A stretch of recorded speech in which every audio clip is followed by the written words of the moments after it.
किसी और की सरकार होती तो वो 60,000 नौकरियां अपने मंत्री ही बांट चुके होते। सिलेंडर के बारे में वो बात भी याद दिलानी पड़ती है हमें कि साहब आप लाइनों में लगा करते थे और दिनों दिनों तक आपको सिलेंडर नहीं मिलता था। तो ये बात भी तो याद दिलाना पड़ेगी, उस समय 400-450 सिलेंडर था और आज 1000 रुपये का है।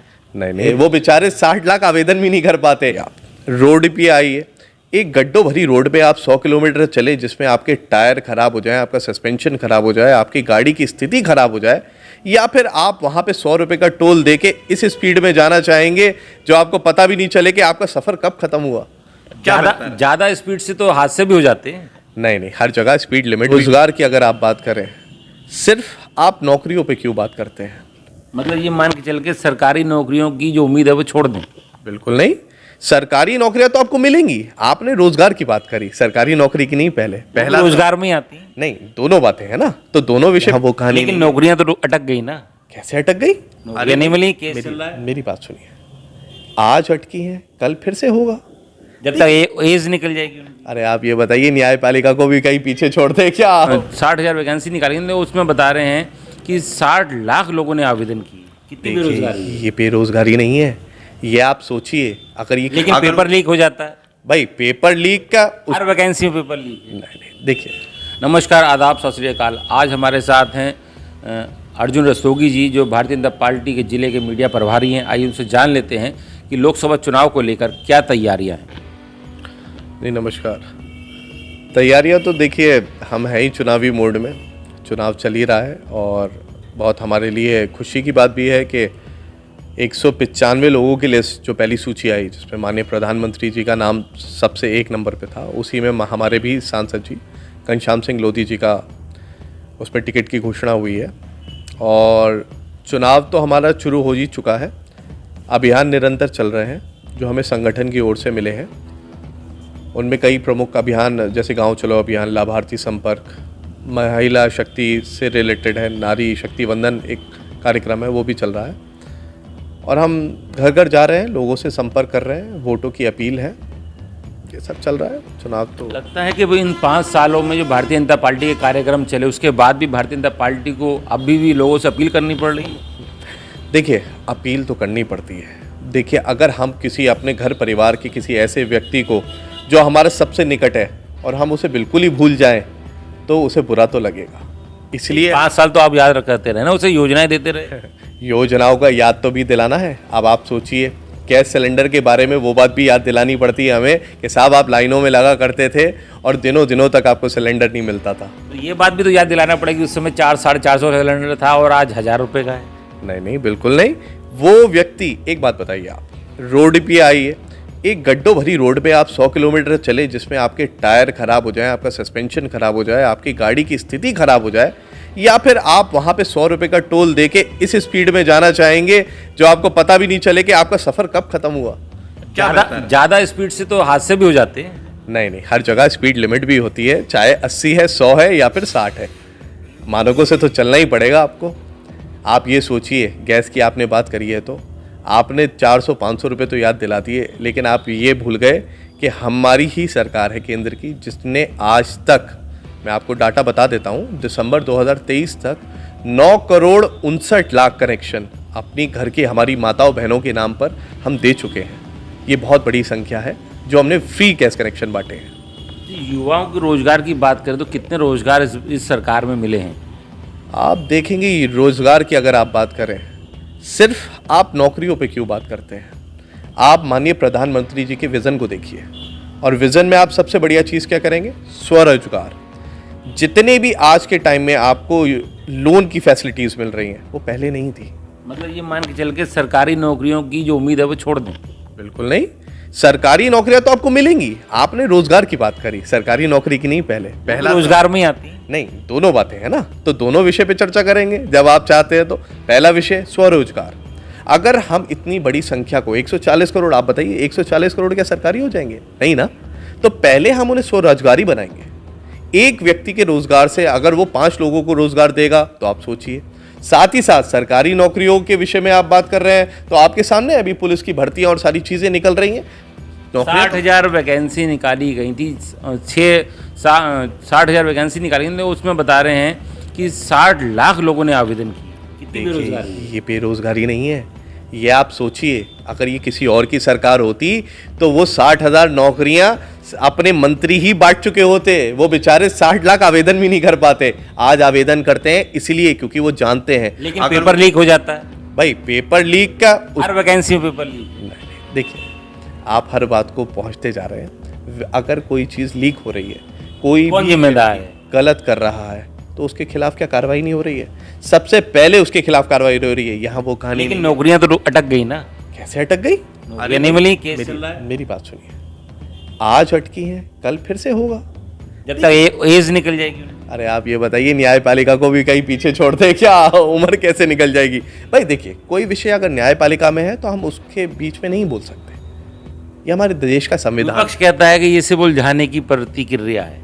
देखिए विपक्ष तो बहुत कुछ कहता है। राहुल गांधी कहते हैं कि भैया इधर से आलू डालो इधर से सोना निकलेगा, तो आप कहेंगे क्या देख निकल रहा है कहीं किसी मशीन में क्या? तो भाजपा ही दे सकती है क्या?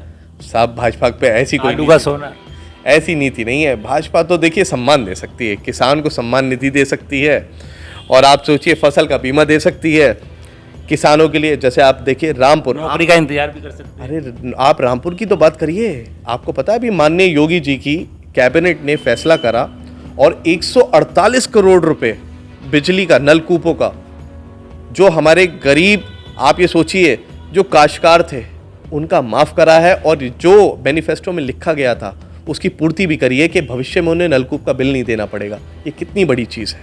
तो लगता है कि जो सरकार की योजना है उससे लोगों को लाभ मिल रहा है? लाभ नहीं मिल रहा होता तो कोरोना काल में हाय हाय हो जाती। आप देखिए हर व्यक्ति, ऐसा कोई व्यक्ति नहीं होगा जिसको वैक्सीन न लगी हो। क्या वैक्सीन के पैसे देने पड़े हमें? विपक्ष ने तो ये भी कहा था आप विदेश बेच रहे हैं, यहाँ पे पूरे नहीं है।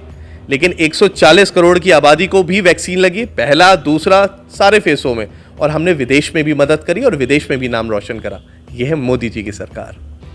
तो योगी जी का क्या इसमें योगदान नहीं रहा? क्योंकि योगी जी के नाम पर जो है उत्तर प्रदेश में डंका बजता है, क्या मानते हैं?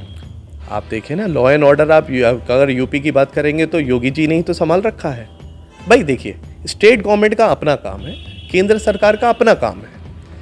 आपके स्टेट में लॉ एंड ऑर्डर को मेंटेन करना, हमारी माताएं बहनों की सुरक्षा निश्चित करना, ये हमारी प्रदेश सरकार का विषय है, और वो योगी जी बहुत ही अच्छे तरीके से कर रहे हैं। पूरे देश और दुनिया में उनका डंका है। हम तो भाग्यशाली हैं कि हम उत्तर प्रदेश के वासी हैं और योगी जी हमारे मुख्यमंत्री हैं। अच्छा, बात करें तो जिस तरीके से रामपुर में आप पहले युवा ऐसे मीडिया प्रभारी बनाए गए हैं जो इस लोकसभा चुनाव में मीडिया से संपर्क में रहेंगे और सरकार की जो नीति है उसको लोगों से अवगत कराएंगे, तो क्या लगता है कितना चुनौतीपूर्ण मानते हैं आप अपने इस कार्यकाल? देखिए मेरे लिए कोई चुनौती नहीं है। मैं एक बहुत छोटा सा कार्य करता हूँ और मैं बहुत अपने आप को भाग्यशाली मानता हूँ कि मैं ऐसी पार्टी में काम कर रहा हूँ जिसके श्रेष्ठ नेतृत्व माननीय प्रधानमंत्री जी, हमारे प्रदेश के मुख्यमंत्री जी, जिनके लिए ये देश ही परिवार है। हमारे मोदी जी कहते हैं ये देश मेरा परिवार है। वो और नेताओं की तरह नहीं है जो अपने बेटे के लिए, अपने भतीजे के लिए, अपनी भतीजी के लिए टिकट मांग रहे हैं या उन्हें चुनाव लड़ाना चाहते हैं, उन्हें मंत्री बनाना चाहते हैं। नहीं, आप विजन देखिए, वो कहते हैं देश मेरा परिवार है। मैं ऐसी पार्टी का कार्य करता हूँ तो आप ये समझिए ऊपर से शक्ति मिलती है काम करने के लिए, और मैं काम कर रहा हूँ, मुझे काम करना है। सारे कार्यकर्ता काम करते हैं, मैं भी कार्य करता हूँ, मैं भी काम कर रहा हूँ। अब बाकी तो समय बताएगा। विपक्ष की बात करें तो अभी तक विपक्ष ने अपना प्रत्याशी घोषित नहीं किया है, उसको लेकर क्या लगता है, क्या रामपुर में निर्विरोध चुनाव हो सकता है? देखिए निर्विरोध हो या सामने हमारे प्रत्याशी हो, जनता तक हमने अपनी नीतियों को पहुंचाया है, जो लाभकारी योजनाएं उन्हें पहुंचाया है, और विकास के विषय पे हम चुनाव लड़ रहे हैं। हमारे सांसद जी ने 1.5 साल में, उन्हें 1.5 साल का वक्त मिला है। देखिए हम तो अपने मौजूदा लोकसभा क्षेत्र की बात करते हैं। हमारे सांसद जी ने, घनश्याम सिंह लोधी जी ने, आप ये देखिए 23 करोड़ रुपए हमारे रेलवे स्टेशन में लगे। बहुत सारे हमारे लोगों को ये भी नहीं पता होगा कि प्रधानमंत्री कोष में उन्होंने कितने ऐसे व्यक्ति हैं जिनको समस्या थी, जिनको उन्होंने धनराशि उपलब्ध कराई। 3,75,000 रुपये, मतलब आप कम से कम 500 ऐसे लोग हैं, मतलब एक व्यक्ति के पीछे परिवार भी होता है जिनको ये धनराशि मिली, किसी को 2,75,000, मतलब जिसको जैसी समस्या है। यहाँ तक कि आप ये मानिए रामपुर के कुछ ऐसे ओवर ब्रिजेस, जैसे भैया नगला का आपने सुना होगा कि बरसात के समय में टापू बन जाता था वो गांव, और वहाँ की वो आबादी वो कट ऑफ हो जाती थी। वहाँ का पुल का भी निर्माण इन 1.5 सालों में ही स्वीकृत करा के हमारे सांसद जी ने कराया। ऐसे ही 3 और पुल, यहाँ तक कि आपने देखा होगा 2 दिन पहले एक मिलक का फ्लाईओवर था, उसका भी शिलान्यास करा गया है। बाकी ऐसी बहुत सारी चीज़ें हैं। मैं आपको बताऊं, मैंने संख्या वो देखी थी, अभी डिटेल्स निकाली थी, तो करीब 67 शमशान उन्होंने अपनी निधि से बनवाए। कई 100 किलोमीटर रोडें उन्होंने अपनी निधि से बनवाई।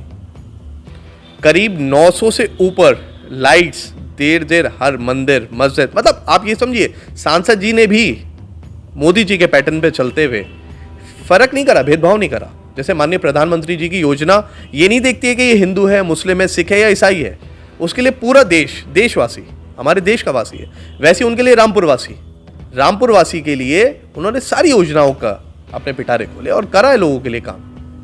क्या लगता है कि लोकसभा चुनाव जो है उसमें घनश्याम सिंह लोधी जो है अच्छे वोटों से जीत कर आएंगे? बिल्कुल निश्चित मानिए आप कि वो हमारे सांसद हैं और आगे भी बनेंगे, और माननीय प्रधानमंत्री जी तीसरी बार हमारे प्रधानमंत्री बनेंगे, और घनश्याम सिंह लोधी जी अपना दूसरा पूरा 5 साल का टेन्योर रामपुर की सेवा में निकालेंगे। तो ये थे हमारे साथ अर्जुन रस्तोगी जी, भारतीय जनता पार्टी के जिला के मीडिया प्रभारी, जिन्होंने कहा कि सांसद जी जीत के जाएंगे और दोबारा भी अपना 5 साल का कार्यकाल बेहतरीन निभाएंगे। राजीव वर्मा, रामपुर। शहर की सरकार और जनता को दरकार, दिखाएंगे आपको क्या कहता है वोटर। अब की बार किसकी सरकार।